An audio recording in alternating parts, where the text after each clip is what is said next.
नमस्कार। दुनिया के सबसे बड़े मीडिया हाउसेस में से एक नाम है अल जज़ीरा। लेकिन जब एक ऐसे प्लेटफॉर्म से सच छुपाया जाता है तो वो सिर्फ एक गलती नहीं बल्कि एक अपराध है। बांग्लादेश के हिंदू समुदाय पर हो रहे अत्याचारों के बारे में अल जज़ीरा ने एक जानबूझकर चुप्पी रखी है। इस चुप्पी ने न सिर्फ उनके अरब ऑडियंस को धोखा दिया है बल्कि अपराधियों को संरक्षण भी दिया है। आज हम इस वीडियो में उनकी बायस्ड रिपोर्टिंग और उनके हिडन एजेंडा का पर्दाफाश करेंगे। एक इंटरनेशनल मीडिया हाउस का काम है सच को सामने लाना, लेकिन अल जज़ीरा का सिलेक्टिव साइलेंस इस बात का सबूत है कि उनका एजेंडा सच से ज्यादा इंपॉर्टेंट है। बांग्लादेश के हिंदू जेनोसाइड्स पर उन्होंने जितनी खामोशी रखी है वो उनके जर्नलिज्म की क्रेडिबिलिटी को खोखला कर देता है। अल जज़ीरा ने डेलिबरेटली ग्राउंड रिपोर्टिंग से दूरी बनाई हुई है। उनके इंग्लिश हैंडल पर सिर्फ 2 ट्वीट हैं, एक ट्रिवियल हिंदू प्रोटेस्ट पर और दूसरा डिप्लोमेटिक मामले पर, और इन ट्वीट्स में भी अत्याचारों की जड़ का जिक्र तक नहीं है। उदाहरण के लिए 26 नवंबर के प्रदर्शन पर रिपोर्टिंग की गई, लेकिन लिंचिंग, फोर्स्ड कन्वर्जन और मंदिर तोड़ने जैसे मामलों पर भी एक भी इन्वेस्टिगेटिव पीस नहीं आया। अल जज़ीरा ने हिंदुओं पर हो रहे सिस्टमैटिक टारगेटेड हमले, जबरन बेदखली और बड़े पैमाने पर हिंसा के बारे में एक भी ग्राउंड रिपोर्ट नहीं की है। ये चुप्पी उनकी बाइसनेस को दिखाती है जिसमें वो इनडायरेक्टली अपराधियों को बचा रहे हैं। 2024 के दौरान बांग्लादेश में 50 से ज्यादा मंदिर तोड़े गए, लेकिन इनका उल्लेख अल जज़ीरा के किसी भी प्लेटफॉर्म पर नहीं हुआ है। जब एक global platform systematically Hindu genocides को अनदेखा करता है तो वह अपने व्यूअर्स को एक इनकम्प्लीट और मैनिपुलेटेड तस्वीर देता है। उदाहरण के लिए फोर्स्ड कन्वर्जन और पॉपुलेशन डिक्लाइन के पीछे की जो साजिश है उसे अल जज़ीरा ने कभी भी डिस्कस नहीं किया। अल जज़ीरा का कोर ऑडियंस है अरब मुस्लिम्स वर्ल्ड, जो उनकी रिपोर्टिंग को सच और इंसानियत के दर्पण के रूप में देखते हैं। लेकिन जब सच छुपाया जाता है तो वो ना सिर्फ ऑडियंस को धोखा होता है बल्कि एक अपराध भी कहा जा सकता है। अल जज़ीरा ने अरब दर्शकों को सिस्टमैटिकली मिसलीड किया है। बांग्लादेश के अत्याचारों की रिपोर्टिंग से उन्होंने जानबूझकर दूरी बनाए रखी है ताकि अरब मुस्लिमों के सामने सिर्फ एक अधूरी तस्वीर आए। उदाहरण के लिए रोहिंग्या क्राइसिस पर उन्होंने दिन रात रिपोर्टिंग की थी, लेकिन हिंदू जनसंहार जैसे गंभीर ह्यूमैनिटेरियन क्राइसिस को उन्होंने चुपचाप दबा दिया। जब रोहिंग्या मुस्लिम्स के साथ हो रहे अन्याय को बढ़ा चढ़ाकर दिखाया गया तब हिंदू जनसंहार के बारे में चुप्पी रखी गई। बांग्लादेश में हुई हत्याएं और हिंदू महिलाओं के खिलाफ अत्याचार कभी अरब मीडिया प्लेटफॉर्म तक पहुंच ही नहीं पाया।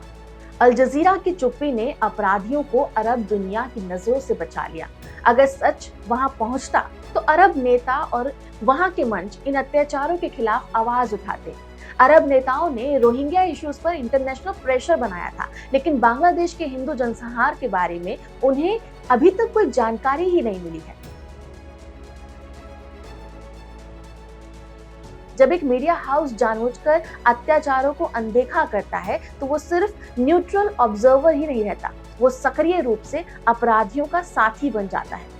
अल जज़ीरा ने अपनी चुप्पी से बांग्लादेश के हिंदू जनसंहार के अपराधियों को एक सुरक्षा कवच प्रदान किया है। अल जज़ीरा का बायस साइलेंस ने अत्याचारों को वैश्विक नजरों से बचा लिया। इसका मतलब ये है कि अपराधियों को अपने अपराधों के लिए जवाबदेह नहीं ठहराया गया। जबरन धर्म परिवर्तन और अत्याचार के कई मामले अंतर्राष्ट्रीय मानवाधिकार मंचों तक नहीं पहुंचे हैं क्योंकि अल जज़ीरा जैसे मीडिया हाउसेस ने इन्हें उजागर ही नहीं किया। उदाहरण के तौर पर फोर्स्ड कन्वर्जन और लिंचिंग के कई cases international human rights forum तक नहीं पहुंचे हैं क्योंकि अल जज़ीरा जैसे मीडिया हाउसेस ने इन्हें एम्पलीफाई नहीं किया है। अल जज़ीरा की खामोशी ने बांग्लादेश के रेडिकल ग्रुप को और हिम्मत दी है। जब उनके एक्शन का ग्लोबल बैकलैश नहीं होता तो उनका कॉन्फिडेंस और भी बढ़ता है। उदाहरण के लिए कट्टरपंथी इस्लामी समूह खुलेआम हिंदू घरों और बिजनेसेस को निशाना बना रहे हैं, लेकिन अल जज़ीरा ने सिस्टमैटिक टारगेटिंग पर एक भी रिपोर्टिंग नहीं की है।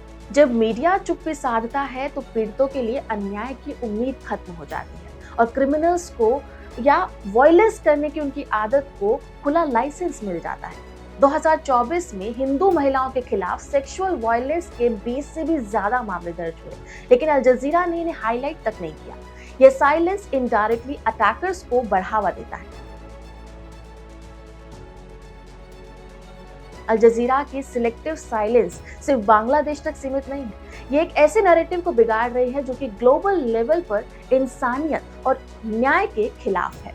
अल जजीरा की चुप्पी का मतलब है कि ग्लोबल लीडर्स और ह्यूमैनिटेरियन ऑर्गेनाइजेशंस को इन अत्याचारों का सच ना पता चले। बांग्लादेश में हिंदू जनसंहार को यूएन और वैश्विक मीडिया मंचों तक नहीं पहुंचाया गया, जिसमें अल जजीरा की बड़ी भूमिका रही है।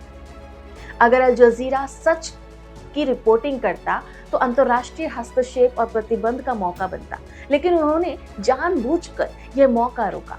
जब रोहिंग्या क्राइसिस पर वैश्विक प्रदर्शन हुए तब मीडिया के दबाव के कारण म्यांमार पर कार्रवाई की गई, लेकिन बांग्लादेश के हिंदू अत्याचारों पर वो दबाव कभी नहीं बनाया गया। अल जजीरा की चुप्पी एक डेंजरस एग्जाम्पल सेट करती है, जिसमें माइनॉरिटीज के खिलाफ अत्याचारों को नॉर्मलाइज बताया जा रहा है।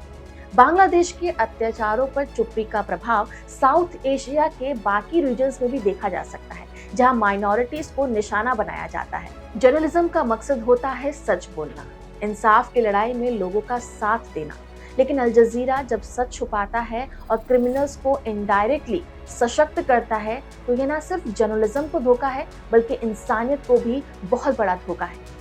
आज हम सभी को मिलकर अल जजीरा की इस बायस्ड और एजेंडा ड्रिवन रिपोर्टिंग का बायकॉट करना होगा और सच के लिए खड़ा होना होगा। आपका इस पर क्या कहना है? हमें कमेंट सेक्शन में जरूर बताएं। नमस्कार।